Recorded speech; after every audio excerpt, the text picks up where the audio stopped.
मला काय वाटते हिरोजी नाना, काय डोक्यावर जिरेटोप घालून तुम्हीच आग्र्याला जा. वय वय दिसत्यात बी हुबेहूब महाराजांसारखेच. आणि ओळखते कोण? अहो महाराजांना बघितलंय कुणी? नाही नाही जायचं काय नाही हो. मी उभा बी राहील औरंगजेबा मोर. पण चुकून जर पान खायची तलब झाली तर मग मात्र काम बिघडलं म्हणून समजा आणि बादशाह ओळखणार. नको नको हिरोजी नाना. गोंधळ. महाराज. हे साजीराव, जी महाराज. आमच्यासारखेच दिसणारे 4 जण तरी आपल्या पथकात घ्या. वय महाराज 4 जण तयार आहे ती. नालबंद, परीट, लोहार, गवत कापे सगळे कसलेले उत्तम तलवार खेळणारे हवेत. स्वतः भोवती घर घर फिरणारे आणि दुसऱ्यांना घरा घरा फिरवणारे. वय महाराज. तिथे कोणावर चिडू नका. प्रवासात, आग्र्यात नाही.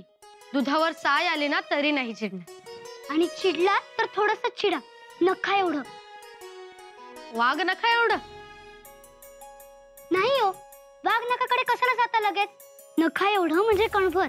तुम्ही काळजी करू नका. आबासाहेबांनी आम्हाला जसं राहायला सांगितलंय तसंच आम्ही राहणार. हुशार, सावध. अहो आम्ही एवढ्या दूर चाललोय तो स्वराज्याचा विचार घेऊन. आग्रा भेटीत आम्हाला खूप काही गोष्टी साध्य करून यायचे. ही आमच्यासाठी सर्वात मोठी संधी आहे. औरंगजेब, आग्रा, यमुना, मावळा, लाल किल्ला हे सगळे प्रदेश आम्ही बघून येणार. पण लवकर या, आम्ही वाट बघू. आम्हाला करमायचेच नाही. आम्हालाही नाही करमणार. आम्ही माघारी येईपर्यंत आऊसाहेबांची नीट काळजी घ्या. जी महाराज, राजगडापासून आग्र्यापतूर 50 हरकरा पेरून ठेवायला तयार आहे. शाबास प्रतापराव. त्यातला हर एक हरकारा दिसाकाठी 30 कोसांची दौड मारतो. म्हणजे दिस उगवताना जर हरकाऱ्याने राजगडापासून धावायला सुरुवात केली तर दिस मावळताना तो पुन्हा ओलांडून भीमा नदी गाठणार. म्हणजे ते बी न थांबता दौड. हरकारे आमच्या सोबत येतील. त्यांना आम्ही गाव आणि जागा ठरवून देऊ. त्या जागेवर त्याने वेषांतर करून थांबायचं. बाकी सूचना प्रवासात. जे वैदू आहेत त्यांनाही आग्र्याला पोहोचण्याआधी तलवारीचे हात शिकवा. पाणके, बाजार बुणगे आपण सांगितलेली कामं करतील, पण असतील ते तलवार बहादर. महाराज एक विचारू का? बोला. आपण एवढ्या तयारीने शिका चाललोय, ते बी बादशाच्या सालगिऱ्याला. आपण सगळ्यांनीच नेहमी सावध राहायलाच हवं. वेळ प्रसंग सांगून येत नाही. प्रतापराव, पुढच्या तयारीस लागा. जी महाराज.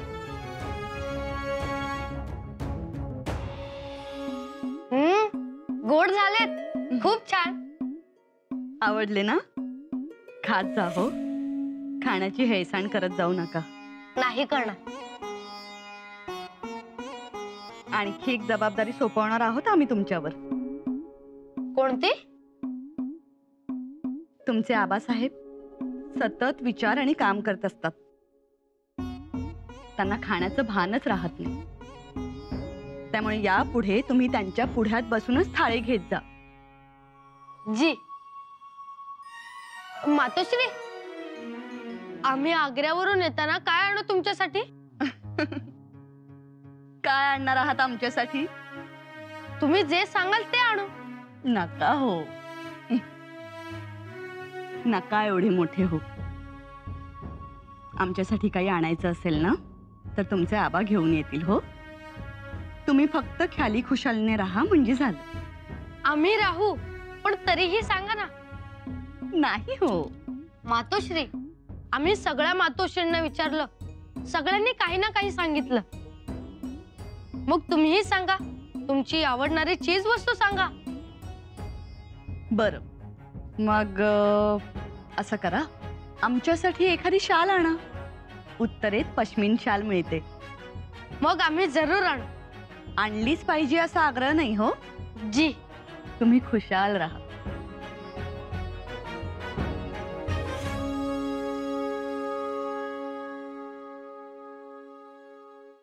बहिरजी, महाराज, ठरल्याप्रमाणे आग्र्यात आपली सगळी माणसं स्थिरतावर झाल्यात आणि खबरा पण यायला सुरुवात झाली. सर्वत्र आग्र्यामध्ये आपली माणसं पेरून ठेवा. जी. आजूबाजूच्या गावांमध्ये, नदीच्या पाणवठ्यावर, ताजमहालाच्या अवतीभोवती अगदी 50 कोसांपर्यंत आपले नजरबाज राहू देत. जी महाराज. ऐन वेळेस प्रसंग आलाच तर आपण कोणाची मदत घ्यायची, आग्र्याच्या आसपास आपल्या ओळखीचे लोक कोण, कोणाचे पै पाहुणे आलेत, या सगळ्याची एक यादी करा. जी. काही आणू नका. तुम्ही सोडून आम्हाला दुसरं काही नको. तुम्ही आणि तुमचे आबासाहेब चांगले धडधाकट असाल तर आम्हाला दुसरं काय पाहिजे हो. तोच आमच्यासाठी कुबेराचा खजिना. आता आम्हाला सांगा, तुम्हाला बघितल्यावर आमचं पोट भरतं असं आम्ही म्हणतोच, तरी खातो ना भाकरी? तसंच इथे सगळे आहे, पण आम्हाला आणायचंय. आणणारच असाल तर आमच्यासाठी एक गोष्ट आणा. आम्हाला मोठं समाधान वाटेल. सांगा सांगा. यमुनेचं जळ. यमुना नदी तिथेच आहे. तिच्या काठावरच आग्रा आणि तो ताजमहाल आहे. ताजमहाल तिथे आहे? घेऊन याल आमच्यासाठी यमुनेचं जळ? जमलं तर आणा. आणलं तर आमच्या देवाला त्या पवित्र पाण्याने आंघोळ घालता येईल. जरूर आणू. आमच्या हुलस्वारांना एक काम चलाखीनं करायचंय. आदेश महाराज.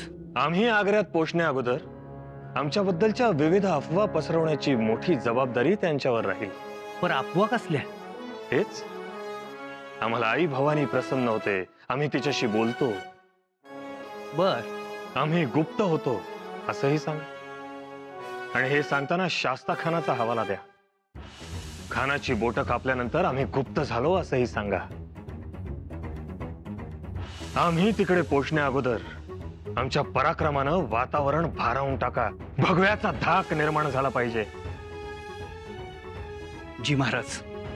आणि कल्याणच्या सुभेदाराच्या सुनेची गोष्ट पण आग्र्यात पसरवतो, उपयोगी पडल. आणि बेगम बायांना लय आवडल. म्हणजे वाढदिवस कोणाचा, बादशहाचा का शिवाजीचा, असा प्रश्न पडायला हवा.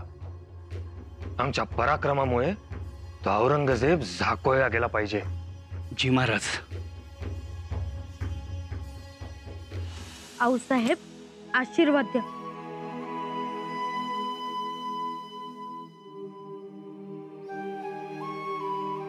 काय आशीर्वाद देऊ तुम्हाला?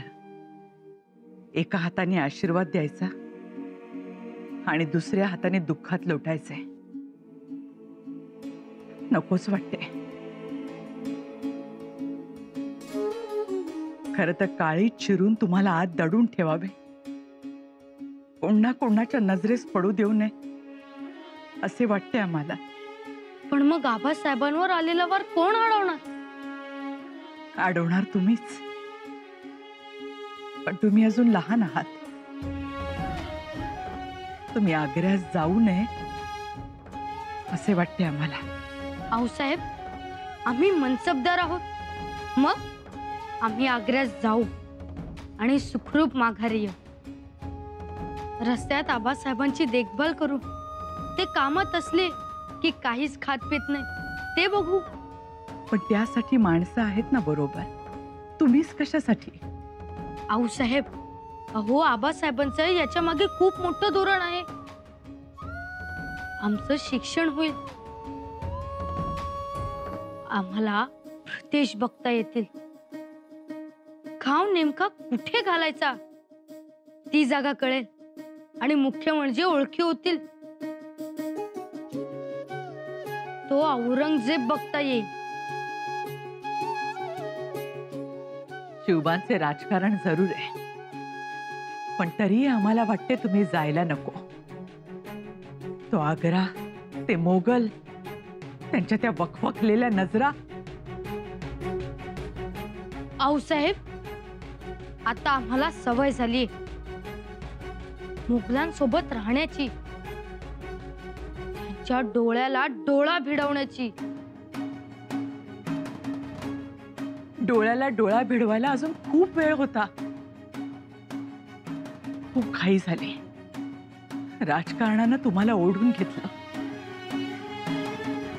आम्हाला आमच्या अंगणात तुमची सोन पावलं उमटलेली बघायची होती. हे योद्ध्याचे हे तुम्ही नाही, आमची आजी बोलते. आऊसाहेब, आम्ही चाललोय म्हणजे मराठ्यांची हिंमत चाललीये असंच वाटेल. आणि आम्ही जेव्हा आग्र्याहून परत येऊ तेव्हा तुम्हास आमचा अभिमान वाटेल. शंभू बाळ, आऊसाहेब, आम्ही जेव्हा आग्र्याहून परत येऊ तेव्हा तुम्ही आमच्या समोर या. तुम्ही पुढे आल्याशिवाय आम्ही आतच येणार नाही.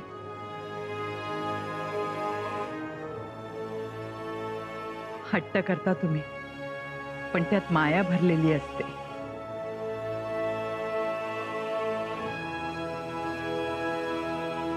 औक्षवंत व्हा, यशस्वी व्हा.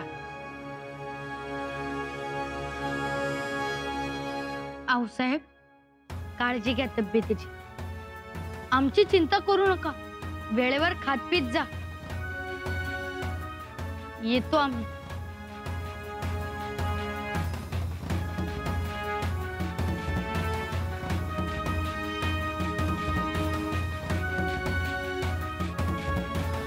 आणि एक कसोशीनं ध्यानात ठेवाल, आमच्या माघारी स्वराज्याची शिस्त मोडता कामा नये.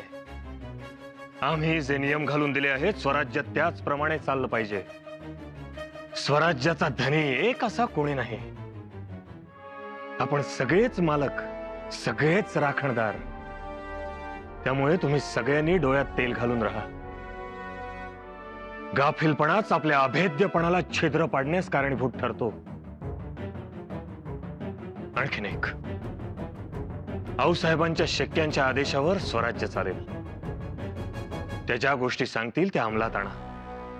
त्या मजकुरांची पत्र अंमलदारांना, सरदारांना, किल्लेदारांना पाठवा. बाळाजी. महाराज, पत्र तयार आहेत. आपले दस्तूर उठले की रवाना होते. राहुजी सोमनाथ, राजगडाची धुरा आम्ही आपणावर सोपवतो आहोत. चोख व्यवस्था करावी. जी महाराज. प्रत्येक जण निष्ठेनं स्वराज्याची सेवा करतील. आम्ही गडावर नाही म्हणजे गडावर अराजक माजेल, शिक्षा मोडतील, पण ते आम्ही खपवून घेणार नाही. आणखीन एक महत्वाची गोष्ट, स्वराज्याबद्दलची प्रत्येक महत्वाची खबर आम्हाला तातडीनं पोचली पाहिजे. त्यासाठी फौजा कायम खोगीर घालून तयार ठेवाव्यात. भैरजी, भंडाऱ्याचं ताट घेऊन या.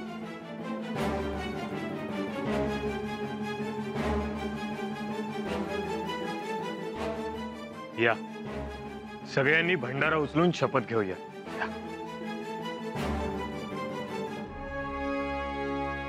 जगदंब हर हर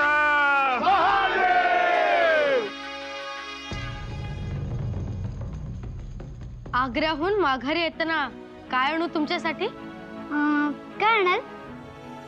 लवकर सांगा. आमच्यासाठी येताना कुंकू आणा. कुंकू? हो. कुंकू म्हणजे करंडातून? करंडा नाही, कुंकू म्हणजे तुम्ही. बघा तसं.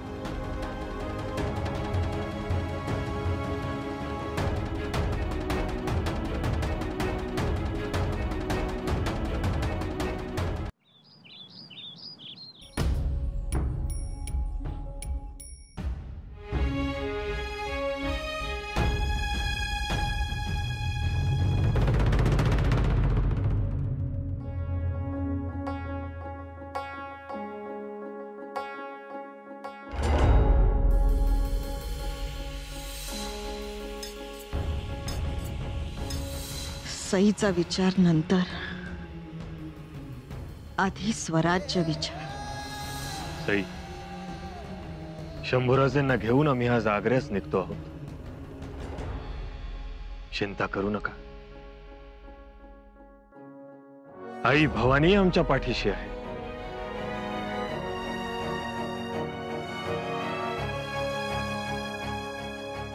येतो आम्ही.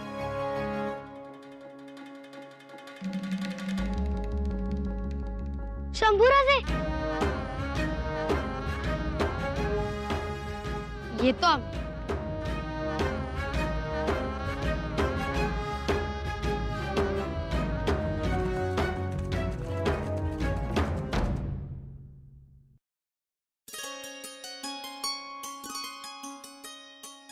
जेवून घ्या. तुम्ही जेवलाय? आमचा उपास आहे. महाराज येईपर्यंत एकच वेळ. असे करू नका. त्यांना जाऊन यायला खूप दिवस लागतील. जवळ आहे का ते? असा किती दूर आहे आग्रा? खूप दूर. 40 मजलांवर आहे. 40 दिवस यायला, 40 दिवस जायला आणि तिथले 10-12 दिवस. अगं बाई, म्हणजे 3-4 महिने बाळराजांचं तोंड दिसणार नाही. पण मग एवढे दिवस दम काढतील? करमेल त्यांना तिथे? करमणार तर नाही, पण शिवबा असला की त्यांना दुसरे काही लागत नाही. घेतील करमून. आऊसाहेब, एक कानावर घालायचं होतं. सूनबाईंना माहेरी पाठवलं तर? खूप दिवस झाले. आता हे निर्णय तुम्ही घेत चला. असं कसं? आपल्याला न विचारता आम्ही कसा निर्णय घेणार? निर्णय घेत चला. फार फार तर काय होईल? चूक होईल. आम्ही घेऊ सुधारून. जी, तसेही शंभूराजे आणि महाराज गडावर नाहीत. तेवढ्यात जाऊन येतील त्या माहेरी. शृंगारपुराहून काही निरोप आलाय का? सूनबाईंचे पिताश्री आलेत.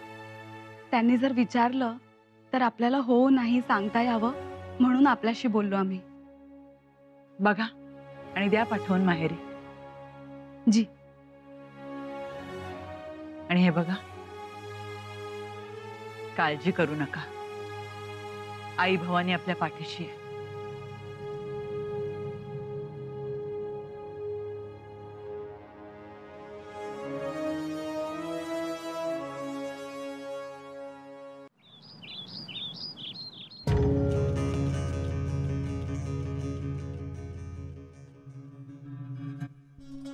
वजीर सल्तनत चूहा आ रहा है. चूहा, दक्कन का चूहा.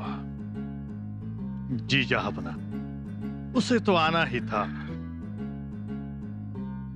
रातों की नींद हराम कर दी थी उसने. जब जासूस दक्कन से खबर लाते थे और खबर सुनते ही हमारे हाथों की ये तस्वीर अपने आप थम जाती थी. बस यही सुन के कि वो खुद हमसे मिलने आ रहा है. गीदड़ की मौत आएगी तो वो शहर की तरफ भागेगा ही. ठीक फरमाया आपने. इंशाअल्लाह. जरा सोचो, जब वो नजरें झुकाए, हाथ बांधे, चुपचाप दरबार में खड़ा होगा तो वहां कैसा माहौल होगा? नजारा देखने लायक होगा जहांपना. वजीर सल्तनत, बगावत जब झुकती है तो माशाल्लाह किसी हसीना से ज्यादा खूबसूरत लगती है. जरा सोचिए, हमारे दरबार में वो सिवा हमारे सामने कुर्निश बजाएगा और उसका बेटा हमारी कदम पोशी करेगा. उसके बाद पूरा दक्कन हमारे कदमों में होगा. हाँ हुजूर आला, अब कुछ ही दिन की तो बात है.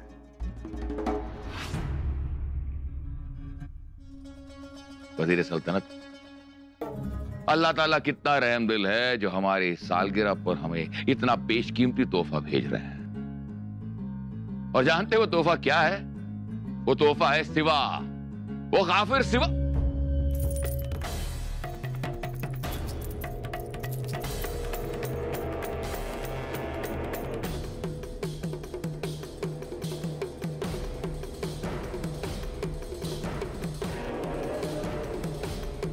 या अल्लाह, हमारी तस्वीर के मोती बिखर गए. हमारी पाक तस्वीर के मोती बिखर गए. यह आज तक कभी नहीं हुआ. या अल्लाह रहम दिल, रहम कर, रहम गफीरुल्लाह.